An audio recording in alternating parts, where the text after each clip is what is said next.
ተመልካቾቻችን አሁን የደረሰን ዜና አለ። ህዝባዊ ወያኔ ሓርነት ትግራይ ህወሓት ሰራዊቱን አላማጣ ከተማ ያስገባ ነው። ላለፉት 2 ቀናት ያላማጣ ከተማን ሲከላከል የቆየው የራያ ህዝባዊ የሚሊሻ ሰራዊት ማፈግፈጉ ተሰምቷል። ከፍተኛ የጦር ኃይሉን አሰማርቶ በከባድ መሳሪያ ወደ አላማጣ እየገሰገሰ የመጣው የህወሓት ጦር ወደ ከተማዋ በመዝለቅ ከፍተኛ ጥቃት እየፈጸመ መሆኑ ታውቋል። ያላማጣ ከተማ ነዋሪ ወደ ተለያዩ አቅራቢያ ወረዳዎች በመሰደድ ላይ መሆኑን ያላማጣ ከተማ አስተዳደር ከፍተኛ አመራር አባል ለአንከር ሚዲያ ገልጸዋል። ስማቸው እንዲገለጽ ያልፈለጉት እኚሁ አመራር አባል ያላማጣ አስተዳደር ለጊዜው ከተማዋን ለቆ በቅርብ ርቀት እንደሚገኝና ከተማዋን መልሶ ለመቆጣጠር በሚቻልበት ሁኔታ እየመከረ መሆኑን ተናግረዋል። የአብይ አህመድ መከላከያ ሰራዊት ህወሓት አላማጣን በከባድ መሳሪያ ሲደበድብና ወረራ ሲፈጽም በአቅራቢያ በካምፕ ውስጥ ሆኖ ምንም አይነት እርምጃ እንዳልወሰደ የጠቀሱልን ያላማጣ ከተማ አስተዳደር ከፍተኛ አመራር አባል መንግስት የራያን ህዝብ ከድቶታል ሲሉ ከሰዋል። ሁኔታዎች ጥሩ አይደሉም፣ ዝርፊያና ግድያ እየተፈጸመ ነው ይላሉ አመራር አባሉ። ምናልባት በራያ ህዝብ ላይ ጄኖሳይድ ሊፈጸም እንደሚችልም ስጋታቸውን ይገልጻሉ። ባለፈው ሳምንት አብይ አህመድ የተመረጡ የወታደራዊና የደህንነት አመራሮችን ሰብስቦ ህወሓት ላይ ጥቃት ስለሚከፈትበት ሁኔታ መነጋገሩን ተከትሎ ሰሞኑን የተጀመረው ፍጥጫ በፌዴራል መንግስቱና በህወሓት መሃል ጦርነት ሊከሰት ይችላል የሚለውን ግምት እያጠናከረው መምጣቱን የተገለጸው የኦሮሞ ጀነራሎችንና የደህንነት ኃላፊዎችን የሰበሰበው አብይ አህመድ በህወሓት ላይ ወታደራዊ እርምጃ ለመውሰድ ከውሳኔ ላይ መድረሱን ነው ለአንከር ሚዲያ በደረሰው መረጃ ላይ ተመለከተው። ፊልድ ማርሻል ብርሃኑ ጁላ፣ ጀነራል አለምሸት ደግፌ፣ ጀነራል ጌታቸው ጉዲና፣ ሌተናል ጀነራል ይልማ መርዳሳ፣ ጀነራል ድሪባ መኮንን በባለፈው ሳምንቱ የአብይ አህመድ ሚስጥራዊ ስብሰባ ላይ የተገኙ ሲሆን ከብሔራዊ መረጃና ደህንነት አገልግሎት ምክትል ኃላፊው አቶ ሲሳይ ቶላ እንዲሁም የአርቲፊሻል ኢንተለጀንስ ዋና ዳይሬክተሩ ወርቁ ጋቸና መሳተፋቸው ታውቋል። ለጊዜው ስማቸው ያልተጠቀሰ 2 የትግራይ ተወላጅ ጀነራሎችም በዚሁ ሚስጥራዊ ስብሰባ ላይ መገኘታቸውን በመረጃው ተመልክቷል። አብይ አህመድ ምክትል ኤታ ማዦር ሹሙን ጀነራል አበባው ታደሰን ጨምሮ የሌሎች ብሔር ተወላጅ የሆኑ የሰራዊቱ ከፍተኛ አዛዦችን በስብሰባው እንዳይገኙ ያደረገው ለምን እንደሆነ ግልጽ አይደለም ያሉት የአንከር ሚዲያ ምንጮች የትግራይ ተወላጅ የሆኑ ወታደራዊ አመራሮችን በተለየ ሁኔታ ያካተተበት ምክንያትንም በተመለከተ የታወቀ ነገር እንደሌለ ነው የተገለጸው። የሰሞኑ የአፋሩ ክስተት በአብይ አህመድ በኩል የተጠነሰሰ ሴራ መሆኑንና የባለፈው ሳምንቱን ስብሰባ ውሳኔን ተፈጻሚ ለማድረግ ከተቀመጡ እርምጃዎች አንዱ እንደሆነም ይነገራል። ህወሓትን ጎትቶ ወደ ጦርነት ለማስገባት በሚል በአብይ አህመድ ወታደራዊና ፖለቲካዊ ድጋፍ የተዘጋጀውና በአፋር መሬት ላይ የሚሰለጥነው የትግራይ ነጻ ሰራዊት የተባለው አማጺ ቡድን በተደጋጋሚ ወደ ትግራይ ክልል እየገባ ጥቃት የሚፈጽም እንደሆነ የሚታወቅ ሲሆን የሰሞኑ ክስተትም ከዚሁ ጋር ተያይዞ በህወሓት በኩል በተሰጠ የአጸፋ ምላሽ ሊባባስ መቻሉን ነው መረጃዎች የሚያመለክቱት። አብይ አህመድ የድሮን ጥቃት በህወሓት ሰራዊት ላይ መፈጸሙም ተገልጿል። ህወሓት ለተባበሩት መንግስታት ድርጅት ዋና ጸሐፊ በትግራይ ዳግም የዘር ማጥፋት ሊፈጸም እንደሚችል በማሳሰብ በአብይ አህመድ አገዛዝ ላይ ጫና እንዲፈጠር ጥሪ አድርጓል። የባለፈው ሳምንቱ የአብይ አህመድና የኦሮሞ ጀነራሎቹ ስብሰባ ውሳኔ ተፈጻሚ ከሆነ ትግራይ ዳግም ወደ ለየለት አስከፊ ጦርነት ውስጥ ልትገባ እንደምትችል ስጋቱ በብዙዎች ዘንድ እየተገለጸ ነው። የዘውትር ተሳታፊያችን የሰሞኑን ክስተት በተመለከተ አንዳንድ መረጃዎችን ያካፍለናል። ከ3 ቀናት በፊት የትግራይ ኃይሎች ወደ አፋር ክልል ገብተው ጥቃት ሰንዝረዋል የሚል ዜና ተሰራጭቶ ነበረ። ነገር ግን ዛሬ የትግራይ ክልል ጊዜያዊ አስተዳደር የህወሓት ኃይሎች ወደ አፋር ክልል በመግባት ጥቃት አድርሰዋል መባሉን ሐሰት ነው ሲል አስተባብሏል። ጊዜያዊ አስተዳደሩ በትግራይ ክልል አሁን ያለው አንጻራዊ ሰላም እንዲረበሽ አንፈልግም፣ ስለዚህ ምንም አይነት ጥቃት በአፋር ክልል ገብተን አልሰነዘርንም በማለት ማስተባበያ ሰጥቷል። ይሁን እንጂ በትናንትናው ዕለት የፌዴራል መንግስት በትግራይ እና አፋር አዋሳኝ ልዩ ስሙ ቶንሳ ከተባለ ቦታ ላይ ማለትም ከአፋር ድንበር ወደ ትግራይ ክልል 9 ኪሎ ሜትር ወደ ውስጥ በመግባት የድሮን ጥቃት መፈጸሙን ታውቋል። ከሌሊቱ 7 ሰዓት እስከ 8 ሰዓት ባለው ጊዜ ውስጥ በተፈጸመው የድሮን ጥቃት በህወሓት የመሳሪያ መጋዘን ላይ እንደተፈጸመ ለአንከር ሚዲያ የደረሰው መረጃ ያመላክታል። ጥቃቱን ተከትሎ የህወሓት ሊቀመንበር መግለጫ ሰጥተዋል። የፌዴራል መንግስቱ የፕሪቶሪያውን ስምምነት በግልጽ ጥሶታል በማለት ኮንነዋል። ከዚህ በፊትም በክልሉ ሰላምና መረጋጋት እንዳይመጣ ያኮረፉ የትግራይ ታጣቂዎችን በገንዘብ በትጥቅና በስልጠና በማገዝ ትንኮሳዎችን በተደጋጋሚ ጊዜ ሲፈጸምብን መቆየቱን በማለት አስታውሰዋል። በተፈጸመው የድሮን ጥቃትም የመሳሪያ መጋዘኑን ብቻ ሳይሆን ሰራዊቱም አርፎበት በነበረው ቦታ ላይም ተፈጽሞ በህይወት ላይ ጉዳት እንዳደረሰም አያይዞ ጠቅሷል።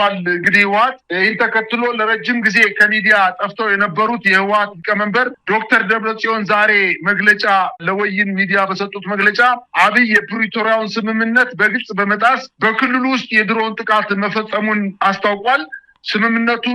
ስምምነቱን የተፈራረምነው እኛ ህወሓቶችና እነሱ ደግሞ የፌዴራል መንግስቱን ወክለው የነበረ ቢሆንም ህወሓትን አላውቀውም በማለት የፕሪቶሪያውን ስምምነት የፈረሙን የህወሓት ተወካዮች ከኔ ጋር ናቸው ያሉትን በማስታወስ በፓርላማው ንግግር ማድረጋቸውን አያይዘው ጠቅሰዋል። አክለውም የቀድሞ ጓዶቻችን የአቶ ጌታቸውን ተግባር በመኮነን እርሱ አሁን የብልጽግና ጉዳይ አስፈጻሚ እንጂ ስለ ትግራይ ህዝብ አይመለከተውም በማለት ወርፈዋቸዋል። በአጠቃላይ የህወሓት ኃይሎች የሰላም ኃይሎች የሚባሉ ከህወሓት ያፈነገጡ ታጣቂዎች ጋር በአፋር ክልል በመጋሌ ወረዳ 6 ቀበሌዎች ላይ ጥቃት ከፍቶ የሐራ መሬት ታጋዮችን የሚባሉትን መምታቱን ብዙዎቹ የሚስማሙበት ሲሆን በአፋር ክልል አስተዳደር ግን መሬቴ በህወሓት ኃይሎች ተወሯል። በተደረገው ውጊያም ከ2000 በላይ የአፋር ሲቪል ነዋሪዎች ከቦታው እንደተፈናቀሉ በማለት አያይዞ የገለጸ መሆኑን ተናግሯል። በአጠቃላይ በመግለጫው አያይዘውም የአፋር ክልል ሐራ መሬት በሚል ለእነዚህ ኃይሎች ቦታ በመስጠት በማደራጀት ትግራይን ወደ ጦርነት ቀጠና እንድትገባ ከፌዴራል መንግስቱ ጋር በመተባበር ጥቃት እየሰነዘሩብን እንደነበረ እና እንደቆየ በማለት አስታውቀዋል። በተደጋጋሚ ጊዜ ከአፋር ክልል ከኮነባና አባላ አቅጣጫ ወደ ትግራይ ክልል የኦሮሚያ ብልጽግና ከ20 ሺህ እስከ 30 ሺህ ቢሊዮነሮችን ለማፍራት እቅድ አውጥቶ እየሰራበት እንደሚገኝ ተገለጸ።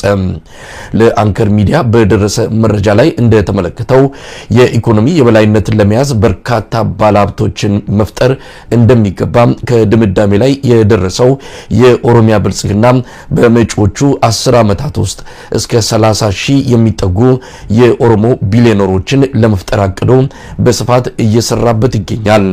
ለዚህም የሀገሪቱን የፋይናንስ ተቋማት ብድርም ሆነ ሌሎች አገልግሎቶችን ቅድሚያ ለኦሮሞ ባለሀብቶች እንዲሰጡ ማድረግ፣ ዋና ዋና የኢንዱስትሪና ማኑፋክቸሪንግ ተቋማትን በመቆጣጠር ሰፊ ሀብት እንዲከማች ማድረግ፣ ሌሎች ባለሀብቶችን ከጨዋታው በማውጣት በኢኮኖሚው ላይ ያላቸውን ተሳትፎ እንዲቀንስና የማይገዳደሩ አድርጎ ማዳከም፣ ከውጭ ሀገራት የሚገኙ የኢንቨስትመንት እድሎችንና የንግድ ልውውጦችን ለኦሮሞ ባለሀብቶች በመስጠት በዓለም አቀፍ የቢዝነስ መድረኮች ላይ ተሳትፏቸውን ማሳደግና የመሳሰሉ ተግባራት እንዲከናወኑ ነው የኦሮሚያ ብልጽግና አቅጣጫ አስቀምጦ እየተንቀሳቀሰ ያለው።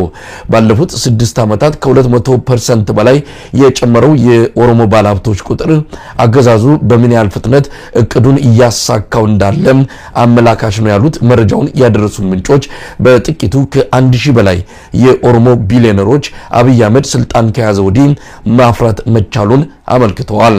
ይህም ቁጥር በሚቀጥሉት 10 ዓመታት ከ20 ሺህ እስከ 30 ሺህ በማሳደግ የኢኮኖሚውን የበላይነት ለአንዴና ለመጨረሻ ጊዜ ለመያዝ የታለመ ሲሆን በፖለቲካው አቅም ለረጅም ጊዜ በስልጣን ላይ ለመቆየት የሚያስችል እንደሆነም ታምኖበት በሙሉ ኃይል እየተሰራበት እንደሚገኝም ለማወቅ ተችሏል። የኦሮሞ አክራሪ ብሔርተኞች ለዘመናት ብድር የሚፈሰው ወደ ሰሜኑ የሀገሪቱ ክፍል ላሉ ባለሀብቶች ነበር። ይህ መቀልበስ አለበት የሚል አጀንዳ ከፍተው በሰፊው ሲያራግቡ እንደነበር የሚታወስ ሲሆን አብይ አህመድ ስልጣን መያዙን ተከትሎ ትልልቆቹን የሀገሪቱን የፋይናንስ ተቋማት በአንድ ወገን የበላይነት እንዲያዙ በማድረግ ከፍተኛ ቁጥር ያለው የኦሮሞ ባለሀብት እንዲፈጠር ማድረጉን ነው ከምንጮች መረጃ ለማወቅ የተቻለው። በአሁኑ ጊዜ የኢትዮጵያ ንግድ ባንክ፣ የኢትዮጵያ ልማት ባንክና ሌሎች ቁልፍ የሀገሪቱ የፋይናንስ ተቋማት በአንድ ብሔር የበላይነት የተያዙ ሲሆን በኦሮሞ ስም የተመሰረቱ የባንክና የብድር እንዲሁም የቁጠባ ተቋማት ተቋማት ከፍተኛ ሀብት እንዲያፈሩ በመንግስት ልዩ ድጋፍ ተሰጥቷቸው የሀብት ማከማቸት ዘመቻውን እንዲቀላቀሉ መደረጋቸው ተመልክቷል። የኦሮሞ ባለሀብቶች ከሀገር ውስጥ በተጨማሪ ልዩ የውጭ ምንዛሬ አቅርቦት እየተሰጣቸው በተለያዩ የዓለም ሀገራት ሀብት እንዲያፈሩ እየተደረጉ ሲሆን በዱባይ በቻይናና በአሜሪካ እንዲሁም በአውሮፓ ትልልቅ የሪል ስቴትና የንግድ ድርጅቶችን በመክፈትና አክሲዮን በመግዛት ከፍተኛ ሀብት እንዲያፈሩ በመደረግ ላይ መሆናቸውም ተገልጿል።